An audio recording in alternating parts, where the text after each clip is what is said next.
আহ অনেক রাত হলো, এখন একটু ঘুমাতে হবে। ঘুমানোর আগে একটু ডিজে বাই না দিলে হয় না। ইয়ারফোনটা কই রাখলাম? ইয়ারফোন ইয়ারফোন ইয়ারফোন কই ভাইয়া তুমি? বের হয়ে আসো ইয়ারফোন। আরে এখানেও নাই। এবার ঘরে কিছু রাখলে ভাই খুঁজে পাই না। মনে হয় খুঁজে পাওয়ার জন্য একটা বিয়ে না করলে হবে না। বউ না থাকলে আসলে ঘরের জিনিসও বেইমানি করে। আরে আমার ইয়ারফোন কই? বের হো না। এখানেও নাই। আরে ইয়ারফোন কই ভাই? আর রাতের আগে আর শোয়ার আগে কান্না শুননা হয় নাকি? এই ইয়ারফোনটা বের হয়ে যাও প্লিজ। তুই খাটে নিচে রাখলাম নাকি? এখানেও ইয়ারফোন নাই ভাইয়া, কই ইয়ারফোন? এমন একটা ঘরে থাকি ভাই, কিছু রাখলে কিছুই পাওয়া যায় না। হাই রে,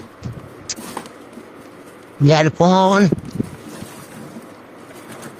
নাই ভাই।